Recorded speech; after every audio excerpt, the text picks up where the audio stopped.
Bonjour à tous, ravi de vous retrouver. C'est parti pour 15 minutes d'infos et à la une aujourd'hui, une rixe au couteau à Roubaix. Hier soir, 2 personnes auraient été blessées et préparation aux fêtes de fin d'année dans la métropole avec la crèche vivante de Marc-en-Barœul. On y revient tout de suite dans cette édition.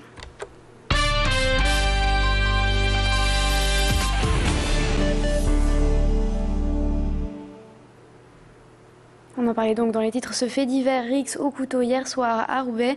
Une bagarre a dégénéré vers 22 h entre 2 bandes de jeunes devant le Quick Aérotéléport. L'altercation aurait commencé dans le fast-food et aurait dégénéré à l'extérieur. Un des individus a alors sorti un couteau et a poignardé 2 jeunes avant de prendre la fuite. L'une des victimes a été sévèrement touchée au thorax. Les auteurs de l'agression sont toujours recherchés. 26 enfants de l'école Paul Bert à Marquette-les-Lilles ont été pris presque en même temps de maux de ventre hier après-midi, hospitalisés très vite aux urgences de Saint-Vincent et Roger Salengro à Lille ainsi qu'à celle de Victor Provost à Roubaix. La thèse de l'intoxication au monoxyde de carbone a été rapidement écartée, idem pour celle de l'intoxication alimentaire, les enfants n'ayant pas tous mangé à la cantine. Des examens complémentaires devraient être réalisés pour déterminer les causes de ces nausées soudaines.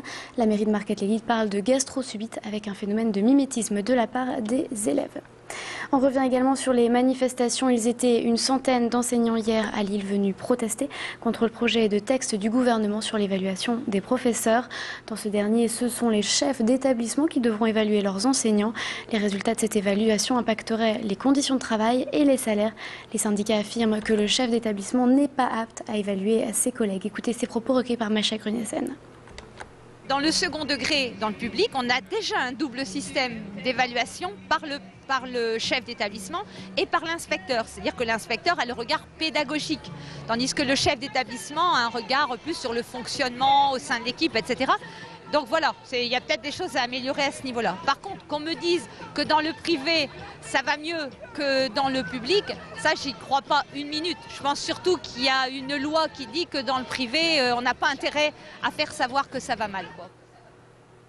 A noter également que le gouvernement pourrait annoncer la suppression de 1020 postes dans la région qui concerne donc l'éducation nationale, rabotage qui concernera le secteur secondaire, primaire ainsi qu'administratif. Les syndicats dénoncent cette mesure et ont annoncé qu'ils feraient grève le 31 janvier prochain. Le Nord, première région française à avoir un espace de commerce international. Pierre Lelouch, secrétaire d'État chargé au commerce extérieur, était hier dans la métropole pour signer une convention régionale. Objectif, développer le rayonnement à l'international de nos entreprises. Le Nord-Pas-de-Calais est également à la 3e place des régions exportatrices en France, derrière l'Île-de-France et la région Rhône-Alpes. Écoutez-le au micro d'Aurélien Flamand.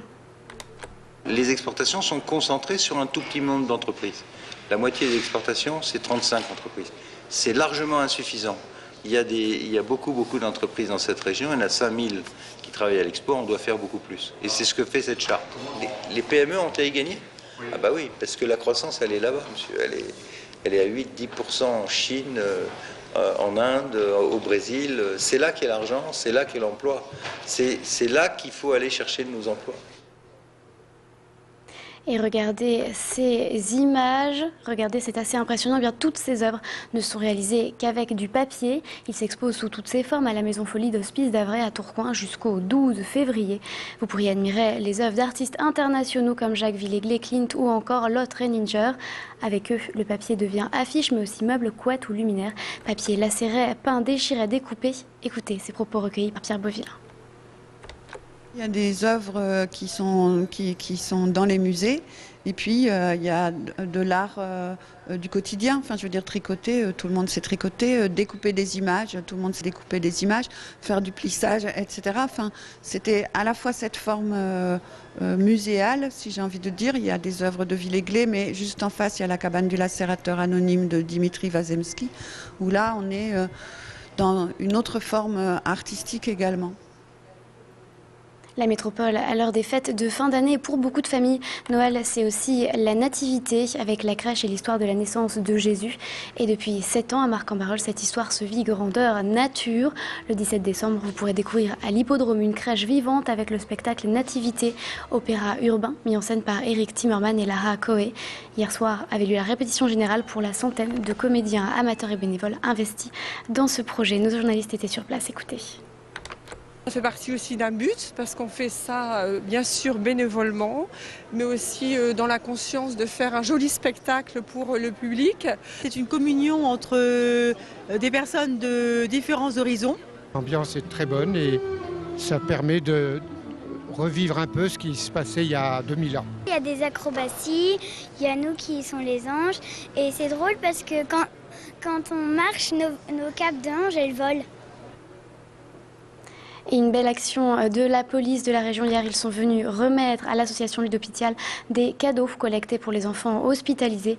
Les jouets pour le moment rangés au siège de l'organisme à Roubaix seront ensuite distribués aux enfants qui passent les fêtes à l'hôpital. Écoutez-les au micro d'Aurélien Flamand. Pour nous, ce qui a été important, c'est de montrer, parce qu'on voit toujours un peu le côté répressif du policier. Là, ce qu'on souhaitait montrer, c'est que on est tous des hommes et des femmes, des pères ou des mères de famille. Et puis donc faire un petit geste pour un enfant hospitalisé, lui donner un petit sourire, c'est fabuleux pour nous, quoi. Restez avec nous, vous êtes en direct sur Grand Lille TV. On va revenir sur cette rixe au couteau qui s'est défait hier à Roubaix devant, je vous le rappelle, le Quick Aérotéléport. 2 personnes auraient été blessées. On reviendra également sur cette intoxication présumée à l'école de Marquette, les Lilles. Qu'en est-il? On y revient tout de suite sur Grand Lille TV en direct, bien sûr.